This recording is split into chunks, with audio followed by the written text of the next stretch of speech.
बाहर कुंडी नहीं लगा रहे, इसका मतलब ये नहीं कि हमने तुम्हें घर के बाहर निकलने की छूट दे रखी है। घर की 4 दीवारी में ही रहना, तुम समझे? बच्चे हैं तुम्हारे, ध्यान रखना उनका।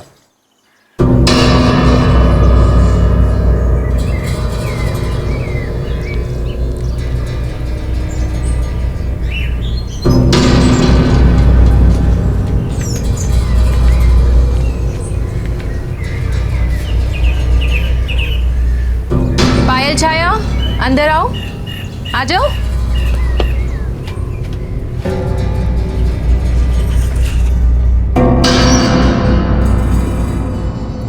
अम्मा, हम कहीं जा रहे हैं क्या? हाँ बेटा, हम तुम्हारे बाबा को देखकर आते हैं, फिर चलेंगे। हम नानी के यहाँ जा रहे हैं अम्मा। एक अच्छी जगह पे जा रहे हैं, यहाँ से बहुत दूर।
प्रहलाद जी, आपने हमेशा मेरा साथ दिया है। अब भाई साथ क्यों नहीं दूंगा, तुम इतना अच्छा काम कर रहे हो। चाय लीजिए। अभय जी, क्या ऐसा नहीं हो सकता कि आप 6-7 महीने बाद वापस लौट आओ? गिरिजा जी, 2 साल से इस बात को टाल रहा हूं, पर सच ये कि मेरे माँ बाप अब बूढ़े हो चले और इस अवस्था में वो काफ़ी बीमार भी रहते हैं। इस वक्त उन्हें सबसे ज़्यादा मेरी ज़रूरत है। अब भाई तुम ये मत समझना कि मुझे बिल्डिंग के किराए की चिंता है। तुम इतने समय से इतने अच्छे इरादे से स्कूल चला रहे हो, मैंने ना लालच देखा तुम्हारे अंदर ना स्वार्थ। अब तुम जा रहे हो तो मन नहीं मान रहा है। प्रहलाद जी, मुझे भी इस बात की चिंता है। जिस तरीके से मैंने स्कूल को संभाल रखा था, पता नहीं मेरे बाद लोग इस स्कूल को आगे बढ़ा पाएंगे या नहीं। वैसे कुछ लोग हैं जो स्कूल के काम को आगे बढ़ाना चाहते हैं, लेकिन वो लोग बिजनेस वाले हैं। मुझे ये स्कूल पैसे कमाने का जरिया नहीं बनाना।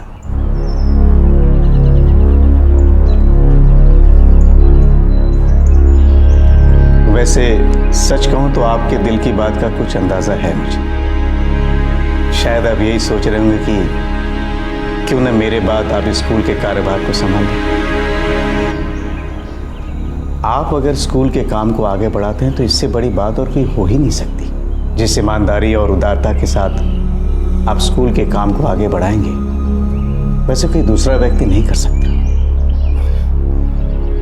हाँ भाई, लगता तो मुझे भी यही है कि अब मैं रिटायर हो गया हूँ। हम दोनों बूढ़े हो गए, भागदौड़ नहीं कर पाएंगे। बच्चों का ख्याल रखने की पता नहीं और ताकत कहाँ से जुटा पाएंगे। अगर आप मन में सोच लेना तो कुछ भी कर सकते हैं। वैसे मैंने आपसे ज्यादा स्ट्रॉन्ग विल पावर का आदमी कोई देखा ही नहीं।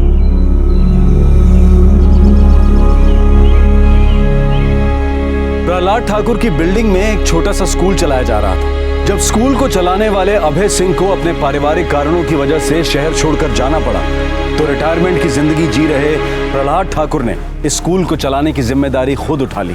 प्रहलाद ठाकुर जानते थे कि उन्होंने एक मुश्किल काम को अपनाया था, लेकिन वो ये नहीं जानते थे कि उनके सामने कुछ ऐसे हालात भी आने वाले थे जिनके बारे में उन्होंने सोचा भी नहीं था।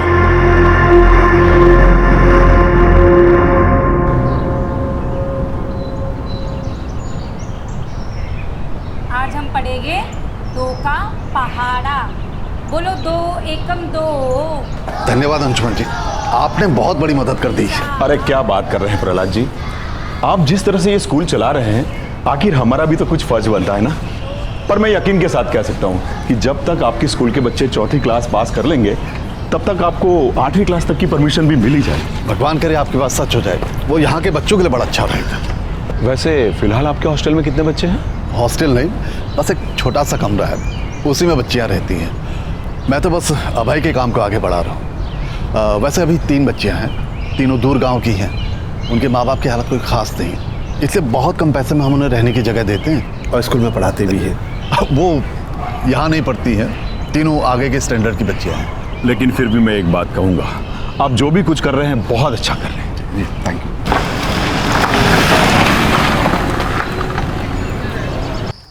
पापा, ये संडे को जू में फ्री एंट्री है।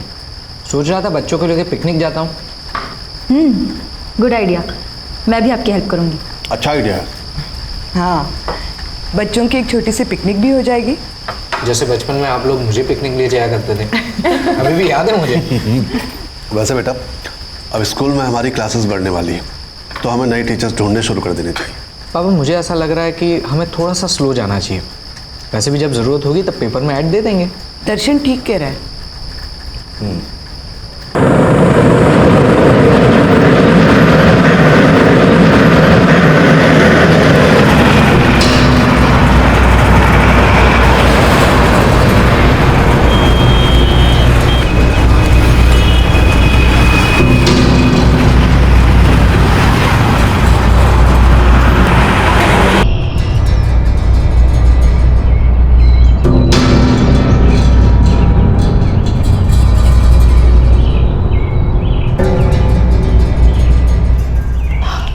सर, पायल 6 साल की है और छाया 5 साल की है। देखो कल्पना, तुम्हारे दोनों ही बच्चे अभी बहुत छोटे हैं, मैं इन्हें नहीं रख सकता। इन्हें अभी सबसे ज़्यादा तुम्हारी ज़रूरत है। सर, हम बहुत गरीब हैं, पति की कमाई इतनी है कि मुश्किल से घर चल पाता है। ऐसे में अपनी बच्चियों को अच्छी ज़िंदगी कैसे दे पाएंगे? और वैसे भी हमारे पति नहीं चाहते कि हम अपनी बच्चियों को पढ़ाएं। पति और सास नाराज़ हैं क्योंकि हमने 2 बेटियों को जन्म दिया है। अपनी बच्चियों को अच्छी ज़िंदगी देना चाहते हैं। यहाँ रहेंगी तो ज़िंदगी संवर जाएगी। हम आपके स्कूल के बारे में हम अखबार में पढ़े थे, बड़ी आस लेके आए हैं सर। हाथ जोड़ते हैं आपके, हमारी बच्चियों को यहाँ रख लीजिए। ठीक है, मैं इन्हें यहाँ रख लेता हूँ, लेकिन इन्हें यहाँ रहने की फीस देनी होगी, ज़्यादा नहीं है। सर, कितनी फीस? दोनों के हर महीने 200 रुपये लगेंगे। और इनकी ज़रूरत का जो भी सामान होगा वो हम देंगे।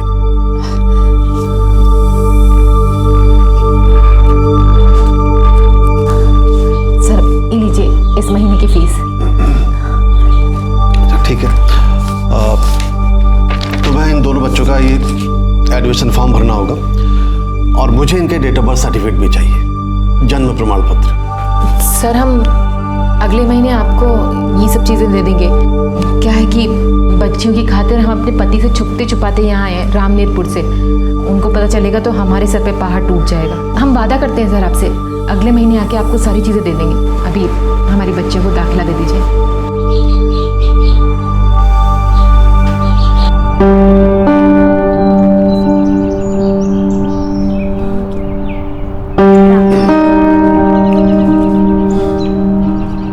Good morning uncle. Good morning बच्चों। अदिति, पूजा, चंदा, ये पायल है और ये छाया है। अब ये दोनों यही रहेंगे। बच्चों, ये आप दोनों के बेड से, यहाँ आप सामान रखेंगे और वो टॉयलेट। ये अदिति दीदी है, ये पूजा दीदी और वो चंदा दीदी। ये तीनों तुम दोनों का खूब ध्यान रखेंगे और आपको जो भी चाहिए होगा आप इनसे कह देंगे, ठीक है? और कल से आप दोनों के क्लासेस शुरू। बहुत मजा आएगा आपको स्कूल में। तो आज आप दोनों आराम करो, खेलो कूदो, जो करना है वो करो। और इसे अपना ही कर सके।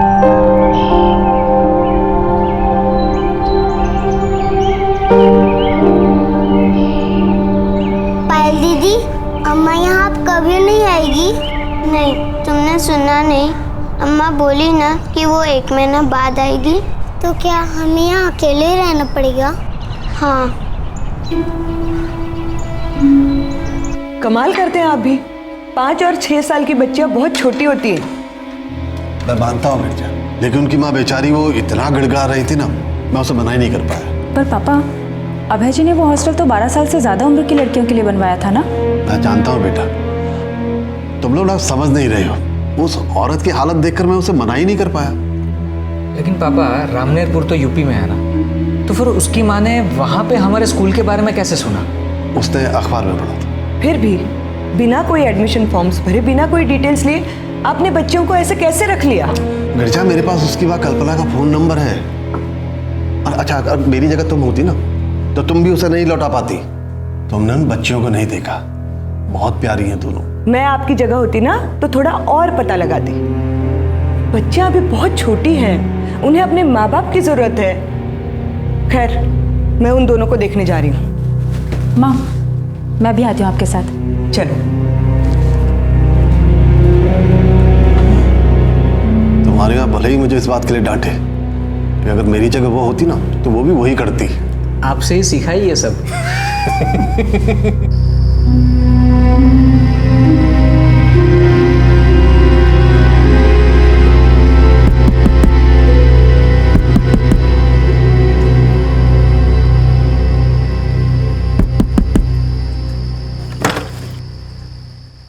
नमस्ते आंटी। नमस्ते बेटा। बेटा, वो दोनों लड़कियां पायल और छाया कहाँ हैं? कैसे हो बेटा? अच्छे से खाना खाया? ठीक है, तो अब तुम सो जाओ। और अगर किसी भी चीज की जरूरत हो ना तो ये आदिति दीदी हैं, इनसे कह देना कि मुझे बता देंगी।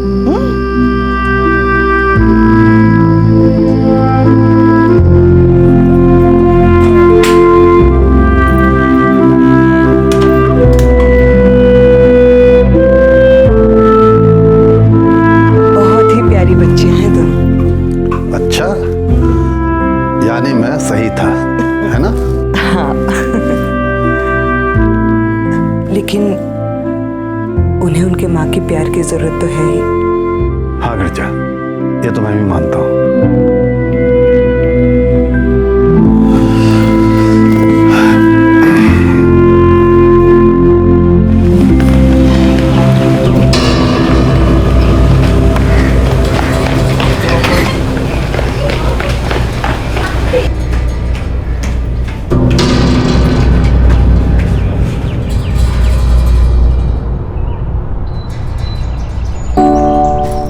अम्मा, यहाँ सब कुछ अच्छा है, पर हमें यहाँ से ले चलो अम्मा, हमें घर जाना है। और मुझे रात में आपकी बहुत याद आती है अम्मा। हम भी तो यही चाहते हैं बेटा कि तुमको अपने साथ ले जाएं, और जो कुछ यहाँ मिल रहा है वो सब दे तुमको। और तुम्हें समझना होगा, ये सब तुम्हारी भलाई के लिए है। हमें कुछ नहीं चाहिए अम्मा, हमें आपके और बाबा के साथ ही रहना है। तुम तो हमारी अच्छी वाली बच्ची हो ना पायल। तुम तो समझो, अपना और छाया का ध्यान रखो। तुम्हें पता है ना, अगर हो पाता तो हम तुम दोनों को यहाँ छोड़ते ही नहीं, अपने साथ ही रखते। हमें तुम दोनों की बहुत याद आती है। फिर आप क्यों जा रही हो अम्मा? मैं आपको नहीं जाने दूंगी। अगर आपको जाना है तो मुझे भी साथ ले चलो। छाया, हम साथ लेके चलेंगे ना तुम्हें।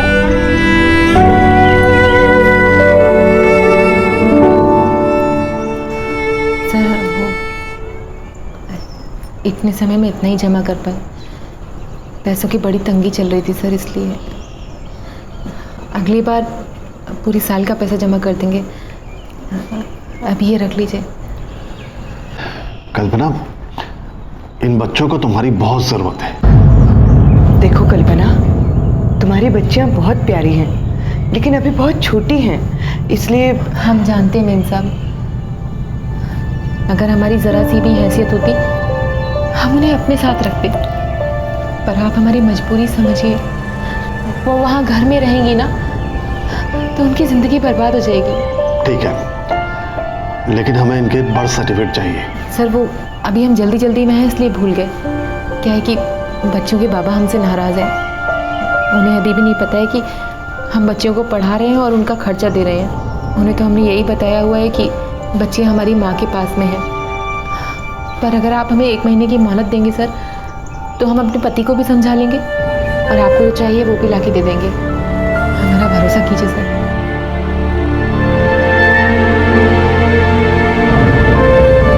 एक कटोरी भरकर गौरी, एक कटोरी भरकर गौरी, धूप हमें भी लाना जी, धूप हमें भी लाना जी, अनार, उसके बाद अमरूद,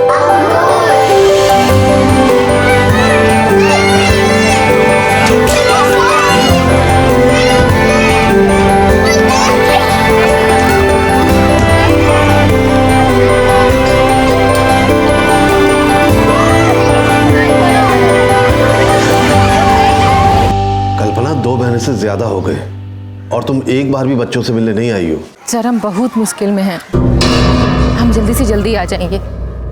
हमको खुद अपनी बच्चियों की बहुत याद आती है। जैसे भी करके एक दिन का समय निकालो, बच्चा तुम्हें बहुत याद करती है। हम समझते हैं सर, जैसे ही होगा हम जल्दी से जल्दी आ जाएंगे। कभी कभी बाबा कहते थे कि खेत में भेड़िया आ जाते हैं। अच्छा, फिर? और रात में अम्मा कहती थी जल्दी से चुप करके सो जाओ, नहीं तो घर में भेड़िया घुस जाएगा। तो तुम लोग डरते थे? एक बात बताओ बेटा, आपने कभी शेर देखा है? नहीं दर्शन भैया, नहीं देखा? मुझे शेर से बहुत डर लगता है। अच्छा, चलो एक काम करते हैं, ये संडे को हम लोग जू चलते हैं। शेर देखेंगे, जिराफ देखेंगे, हाथी देखेंगे। सच्ची भैया? हाँ तो, और उसके बाद हम लोग गार्डन में भी चलेंगे, ठीक है? मुझे जाना है भैया। तुम भी आओगी, लेकिन एक काम करना, तुम दोनों को ये संडे एकदम फटाफट रेडी हो जाना पड़ेगा, ठीक है? फटाफट। आंटी, अम्मा कब आएगी? आएगी बेटा, जल्दी आ जाएगी। कल्पना ये गलत है, ज्यादती है हमारे साथ और हमसे ज्यादा तुम्हारे बच्चों के साथ। सर हमें माफ़ कर दीजिए, पर अभी हमारी हालत ऐसी नहीं है कि हम घर छोड़ के आ पाएँ। पर जैसे ही कुछ होगा हम जल्दी से जल्दी वहाँ आ जाएंगे। तुम्हारी ये बात मैं पिछले कई महीनों से सुन रहा हूँ। और क्या कहें सर, अपने बच्चों से अलग हम पे जो बीत रही है वो कोई और नहीं समझ सकता। कौन सी माँ अपने बच्चों से दूर होना चाहिए? सर भरोसा कीजिए हमारा, हम जल्दी से जल्दी वहाँ आएंगे।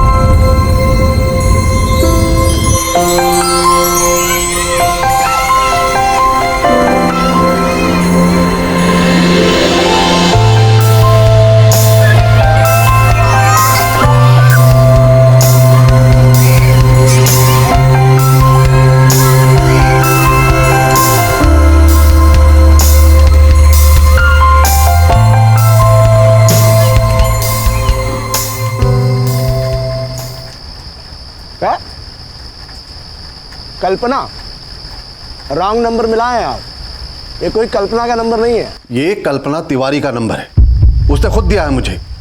और आप कौन? अरे देखिए, हम चाहे जो भी हो, लेकिन हम कल्पना नहीं है। अब आप खामखा हमको परेशान कर रहे हैं। कह रहा हूँ ये हमारा नंबर है। भाई साहब, इस नंबर पे कल्पना तिवारी से मेरी कई बार बात हुई है। अब देखिए, आपको कौन सी भाषा समझ में आती है वो बताइए, आप उसी भाषा में समझाएं हम आपको। कह रहा हूँ कि ये कल्पना तिवारी का नंबर नहीं है, ये हमारा नंबर है। आप हमें खामखा परेशान कर रहे हैं। क्या हुआ? क्या कह रही थी कल्पना? कुछ नहीं, फोन पे नहीं आ रही है। बार बार एक आदमी फोन उठाता है, वो कहता है ये उसका नंबर है। वो कल्पना तिवारी को जानता तक नहीं है, और तो और अपना नाम तक नहीं बता रहा है। ठीक है, अब आप गुस्सा मत होइए, शांत हो जाइए। क्या शांत हो जाओ मीठा? एक औरत हमें बेवकूफ बना रही है, खेल खेल रही है हमारे साथ, और तो और उसे अपने बच्चों की तक फिक्र नहीं है। मुझे सिर्फ ये पता है कि वो रामनीरपुर से है। पापा जो भी हो, लेकिन इस बात का असर उन बच्चियों पर नहीं पड़ना चाहिए।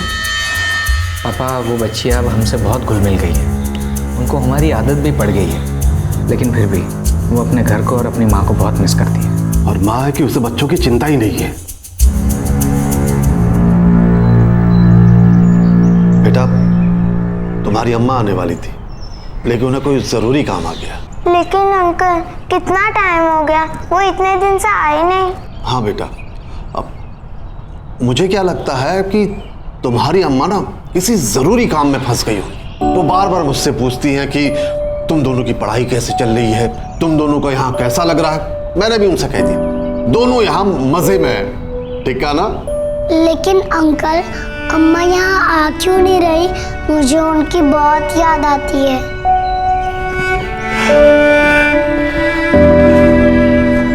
बेटा वो आएंगी, देखना एक दिन वो बिना बताए चले आएंगे तुम्हें सरप्राइज देने। और तुम्हें तो सरप्राइज बहुत पसंद है ना? जैसे भैया देते हैं, वो कभी तुम्हें जू ले जाते हैं, कभी पार्क ले जाते हैं, है ना। मैं तुम्हारी आंटी और प्राची दीदी से कहूंगा कि इस संडे को तुम्हारे लिए कुछ अलग सा सरप्राइज तैयार करें, ओके? तो अब मेरे आंख खोलने से पहले तुम दोनों सीधे क्लास में, ओके? 1 2 3।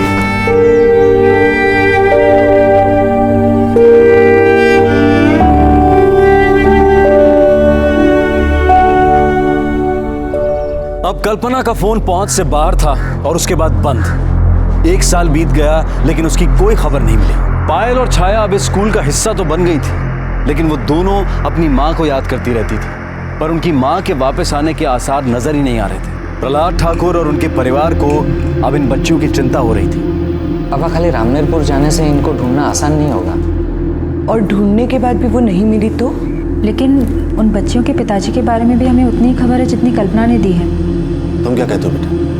देखो, मैं ऐसा कुछ नहीं करना चाहता जिससे इन बच्चों पे जरा सी भी कोई आँच आए। दोनों खुश हैं, बस अपनी माँ को याद करते हैं, लेकिन कभी ना कभी तो उन्हें अपने घर जाना ही होगा। मैं क्या सोच रहा हूँ, मैं इनकी माँ और घर वालों के लिए अखबार में नोटिस दे देता हूँ, शायद कोई सामने आ जाए। हाँ, और अब हमें बच्चियों के भविष्य के बारे में भी सोचना होगा। अब वो बड़ी हो रही है। पापा आप सही कह रहे हैं। अगर इनकी माँ ने इनसे पीछा छुड़ाने के लिए ये सब किया होगा तो हमें सबसे पहले अखबार में नोटिस दे देना चाहिए, ताकि कल उठ के हमारे पे कोई उंगली न उठाए।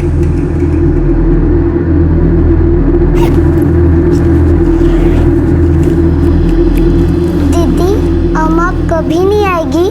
मुझे नहीं पता छाया।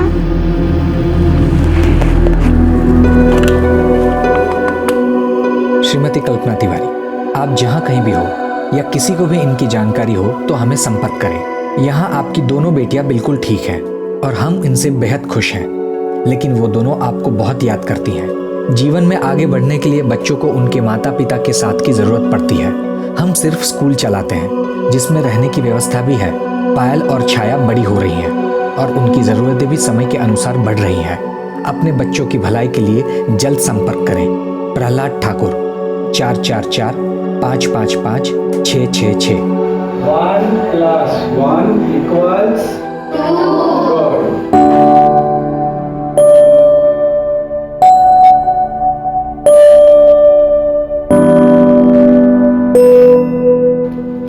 तुम दोनों को अपना गांव याद नहीं है? नहीं दीदी, अंकल कह रहे थे कि तुम दोनों रामनेरपुर से हो। मुझे बस अपना घर याद है, हम कभी गांव से बाहर नहीं गए दीदी। अगर तुम्हें कुछ याद नहीं है तो शायद से तुम्हारा घर ढूंढना बहुत मुश्किल होगा।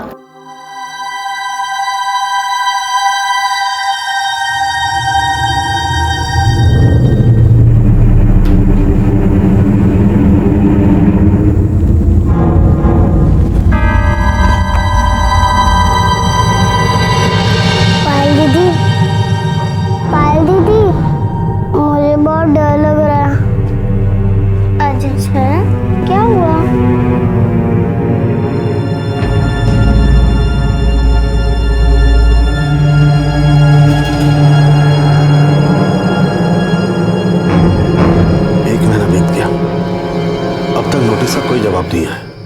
लेकिन हमने तो उत्तर प्रदेश और बिहार के हर अखबार में नोटिस दी थी। अच्छा, मुझे लगता है इन बच्चों की मां इनसे कोई लेना देना नहीं रखना चाहती। पायल और छाया की मां का कोई जवाब नहीं आया, लेकिन अखबार में नोटिस देने के कुछ 1 महीने बाद प्रहलाद ठाकुर को एक फोन आया।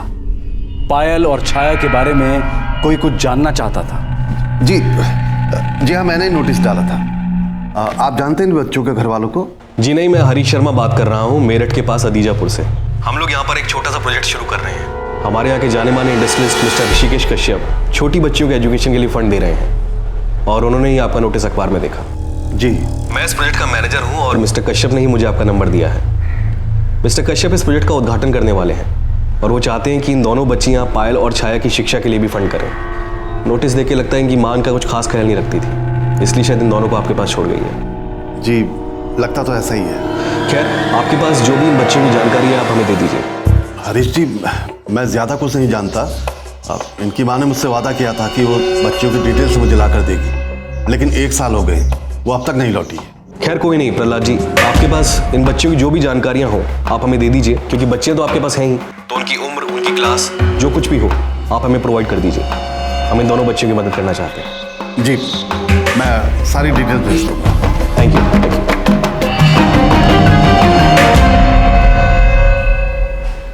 चलो अच्छा ही हुआ पापा, दोनों बच्चियों को हेल्प मिल रही है। वो दोनों को 15-15 लाख रुपए दे रहे हैं। अब इतने पैसों से दोनों की परवरिश और पढ़ाई में बहुत मदद हो जाएगी। एक तरह से अच्छा ही हुआ कि उनकी माँ उन्हें यहाँ छोड़ गई। शायद उनकी किस्मत में यही लिखा था। हाँ माँ, दोनों की जिंदगियाँ संवर जाएगी। मैं कल ही उन दोनों की डिटेल्स उन्हें भेज देता हूँ।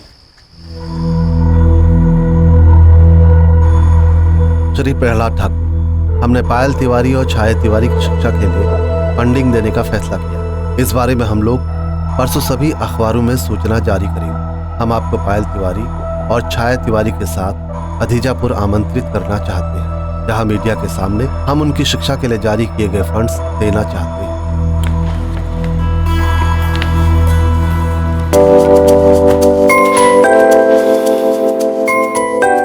श्री ऋषिकेश कश्यप बालिकाओं के कल्याण की दिशा में योगदान की घोषणा करते हैं। इस प्रयास की शुरुआत में चेतना विद्यालय की पायल तिवारी और छाया तिवारी की शिक्षा निधि स्थापित की। बाकी प्राप्तकर्ताओं के फंड वितरण का कार्य नई शिक्षा फाउंडेशन को सौंपा जाए।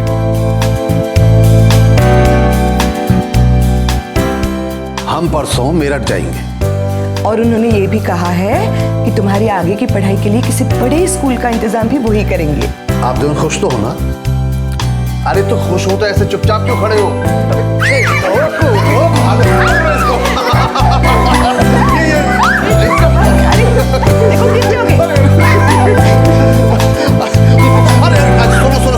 सुनो बच्चों, एक बात और, आज शाम को हम पायल और छाया के लिए केक काटेंगे।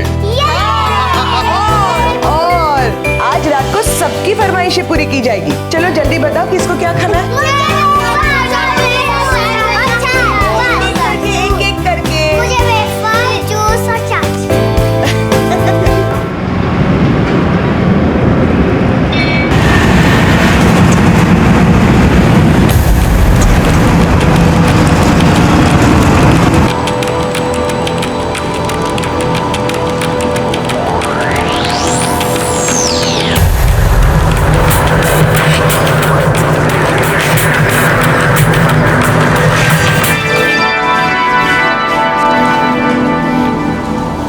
आखिर तुम आई गई, अपने बच्चों का हाल पूछते हैं। हमें माफ़ कर दीजिए सर, बहुत मजबूर थे इसलिए आ नहीं सके। कल्पना, मुझे बताओ ऐसा क्या था, ना तो तुम और ना तुम्हारा पति इतने दिनों से अपने बच्चों का हाल तक पूछने नहीं आ सके? हमारे पति जेल में थे सर।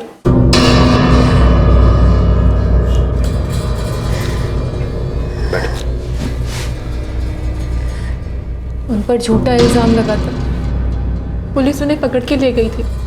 सारी जिम्मेदारी हमारे सर पे आ गई थी। कई महीने लग गए उन्हें जेल से छुड़ाने में। एक तो बच्चों से दूर रहने की तकलीफ, ऊपर से पति को छुड़ाने की कोशिश। हमारे पास पैसे भी नहीं थे, घर में सिर्फ पति कमाने वाले थे। दिन रात काम करके उन्हें छुड़ाने की कोशिश करते रहे सर। बच्चों की बहुत याद आई, पर हम मजबूर थे सर, इसलिए नहीं आ सके।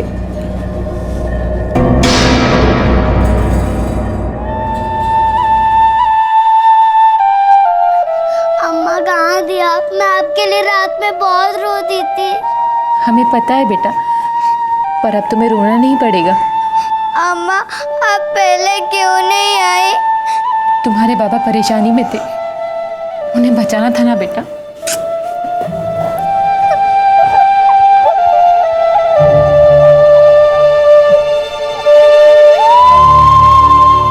कल्पना, तुम्हें भी हमारे साथ मेरा ठाना होगा। सर इतना सबके लिए हम आपके बहुत एहसानमंद हैं। आपने बहुत किया है हमारी बच्चियों के लिए। वो सब ठीक है, देखो तुम उन बच्चों की माँ हो, हम चाहते हैं कि उनके अच्छे बुरे का फैसला तुम खुद लो। हाँ कल्पना, और तुम्हारे हर फैसले में हम तुम्हारी मदद करेंगे।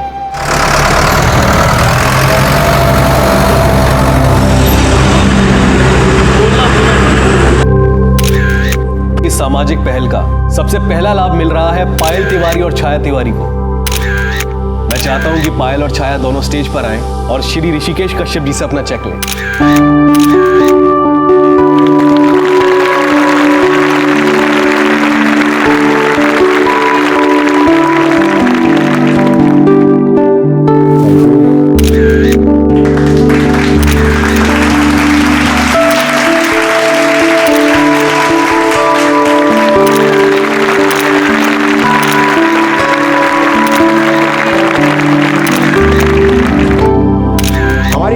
जल्दी लड़कियों के लिए एक स्कूल शुरू करेगी जहां गरीब बच्चों को मुफ्त में शिक्षा दी जाएगी। इस नए कदम को हम नई शिक्षा फाउंडेशन के तहत श्रीमती शांति देवी के नेतृत्व में जल्दी शुरू करेंगे।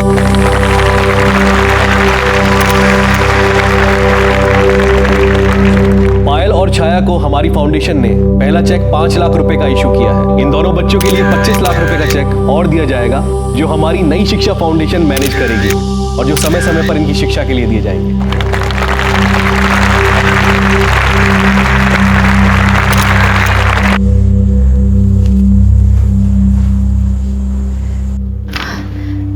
सर ये काम हमें बहुत पहले ही कर देना चाहिए था। हाँ कल्पना, ये सब बहुत जरूरी है।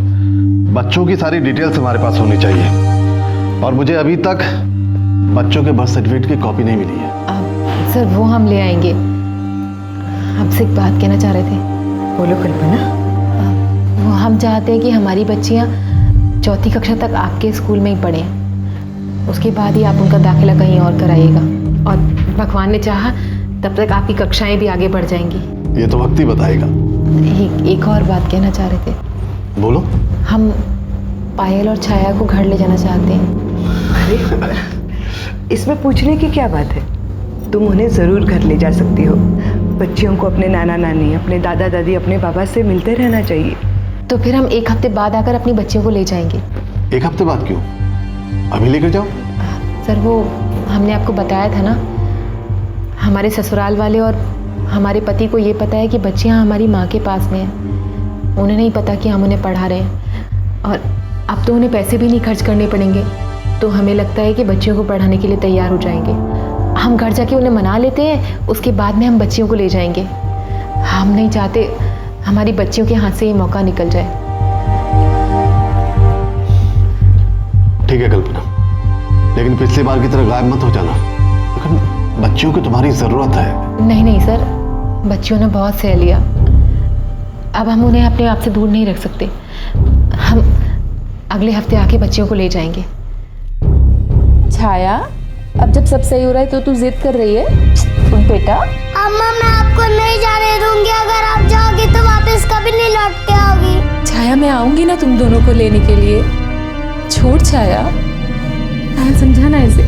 छाया छोड़ दे अम्मा को, अम्मा जाएगी तो जरूर लौट के आएगी। छोड़ अम्मा को। नहीं अम्मी जाएगी तो वापस कभी नहीं लौट के आएगी।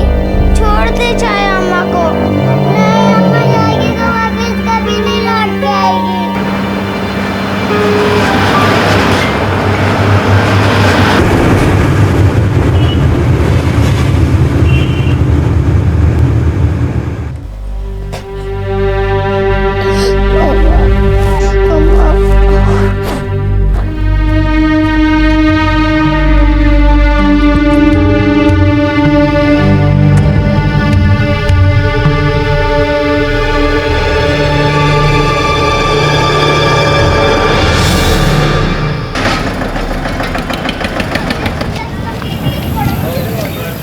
सर हमारे पति और ससुराल वाले बहुत खुश हैं ये सब जान के। हम परसों आ रहे हैं पायल और छाया को लेने के लिए। ये तो बहुत अच्छा हुआ कल्पना, बच्चियां बड़ी बेसब्री से तुम्हारा इंतजार कर रही है। जी सर हमें पता है, हम परसों आ रहे हैं लेने के लिए उनको।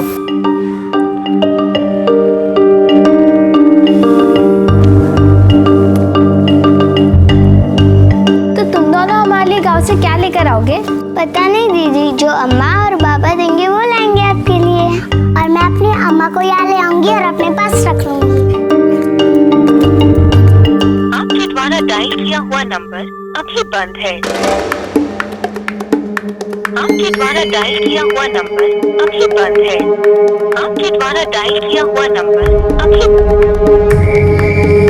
सुबह आने वाली थी।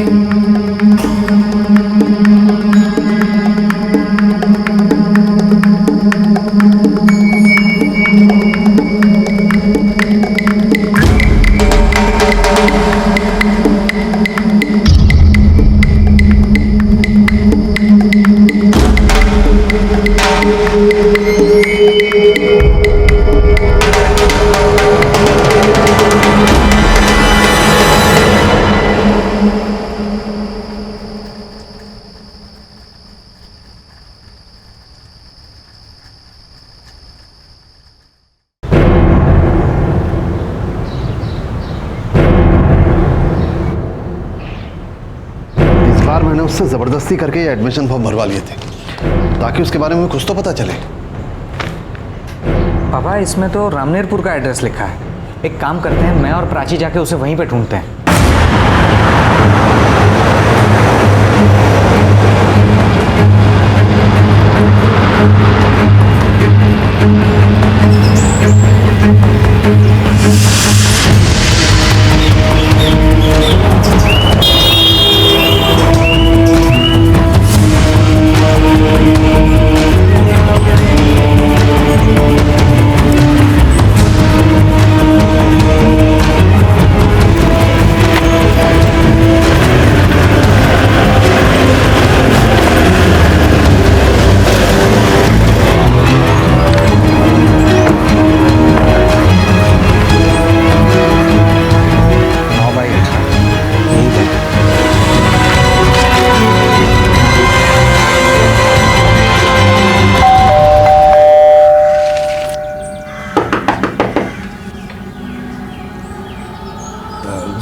जी कल्पना तिवारी का घर यही है ना?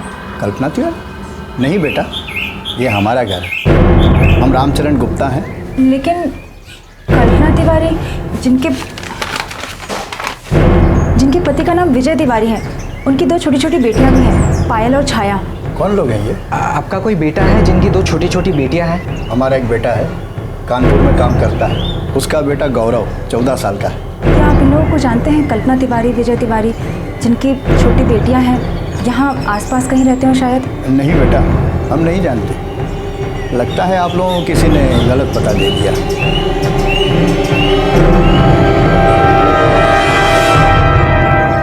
पापा हमने पूरा रामनेरपुर ढूंढ डाला, यहाँ पे कल्पना तिवारी को कोई नहीं जानता। उस औरत ने बेवकूफ़ बनाया हमें। ऐसा ही लगता है मुझे भी।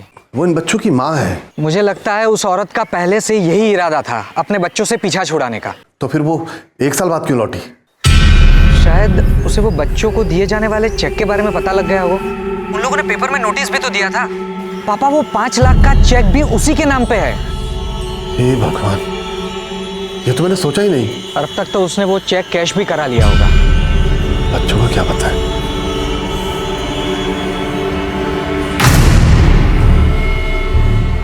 हम बच्चों पर इसका कोई असर नहीं होने देंगे। इस तरह हम बच्चों का दिल नहीं तोड़ सकते। पर जब वो अपनी माँ के बारे में पूछेंगे तब क्या कहेंगे?